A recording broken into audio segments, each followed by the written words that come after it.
Hello guys, हमने पिछले video में जान लिया था इस गोले के बारे में कि इस गोला में क्या क्या होता है और यह गोला क्या होता है।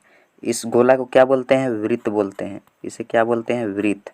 तो इसके बारे में हमने जान लिया था और इसके कुछ भाग भी देखे थे, तो कुछ भाग जो हैं बच गए थे। तो आज के वीडियो में हम लोग जानेंगे जिनका नाम है चाप, त्रिज्यखंड और वृत्तखंड। तो चलिए सबसे पहले जानते हैं कि चाप क्या है। तो चाप के बारे में यहाँ पर हमने लिखा है कि वृत्त के एक भाग को उसका चाप कहते हैं। बहुत ही छोटा सा परिभाषा है। चाप को इंग्लिश में कहा जाता है आर्क। वृत्त के एक भाग को उसका चाप कहते हैं। जैसे यहाँ पर वृत्त है, इस वृत्त में जैसे यहाँ से यहाँ हम ऐसे आए, जैसे वृत्त हम बनाते हैं तो सबसे पहले ऐसे करते हैं, तो ये भी एक क्या है? वृत्त का भाग है। तो दोस्तों इसी को क्या बोलते हैं? चाप बोलते हैं। जैसे यहाँ से यहाँ इस प्रकार बना होगा, तो यहाँ मान लीजिए P है, यहाँ है Q, तो PQ क्या हो गया? वृत्त का चाप हो गया। यानी कि आपको समझ में आ गया होगा कि चाप क्या होता है। जैसे वृत्त हम बनाएंगे तो इस प्रकार बनता है, तो यहाँ तक हम आए तो ये भी क्या कहलाएगा? चाप कहलाएगा। तो आई होप कि आपको चाप बहुत सिंपल है, समझ में आ गया होगा। तो आगे बढ़ते हैं कि त्रिज्यखंड क्या होता है। त्रिज्यखंड को इंग्लिश में कहा जाता है सेक्टर। तो चलिए जानते हैं। यहाँ पर लिखा गया है कि वृत्तीय क्षेत्र का वह भाग जो दो त्रिज्याओं और संगत चाप से घिरकर बनता है एक त्रिज्यखंड कहलाता है। यानी वृत्तीय क्षेत्र का, यानी वृत्त जो जितना क्षेत्र घेरता है उसका वह भाग जो दो त्रिज्या और संगत चाप से घिरकर बनता है।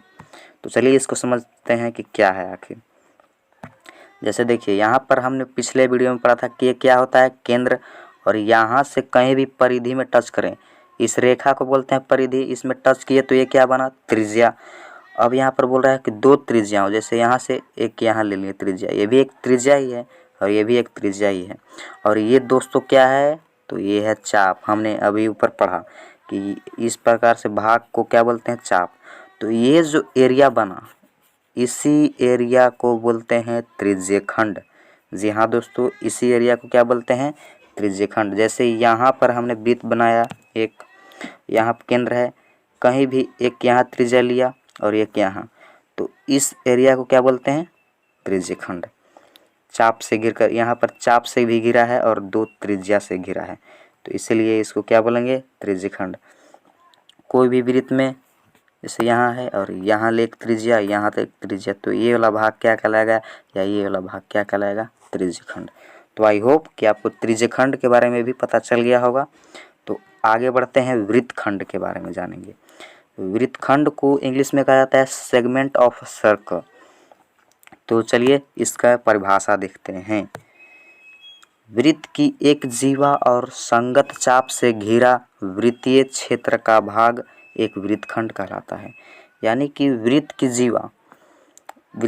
एक जीवा और संगत चाप से घिरा। यहाँ पर जीवा किसको बोलते हैं? कहीं भी दो बिंदु लीजिए और इसको मिला दीजिए सीधे, तो ये जो हुआ ये क्या कहलाता है? जीवा। और संगत चाप, तो चाप यहाँ से ये हो गया, तो ये जो एरिया हुआ इसी को क्या बोलते हैं? वृत्तखंड। बहुत ही सिंपल है, यही क्या कहलाएगा? वृत्तखंड। तो ये भी एरिया तो वृत्तखंड ही कहलाएगा, लेकिन ये बड़ा है और ये छोटा है। जैसे और हम वृत्त बनाकर यहाँ पर देखते हैं कि वृत्तखंड क्या है। अब इसमें यहाँ एक बिंदु लिए, एक यहाँ लिए, यहाँ इस तरह बना दिए क्या? जीवा। और ये है चाप, तो ये दोनों से घिरा हुआ क्षेत्र जो कहलाएगा इसी को बोलते हैं वृत्तखंड। और ये भी बड़ा वृत्तखंड है। तो आई होप कि ये तीनों बिंदुओं के बारे में आपको पता चल गया होगा। तो मिलते हैं अगले वीडियो में, तब तक के लिए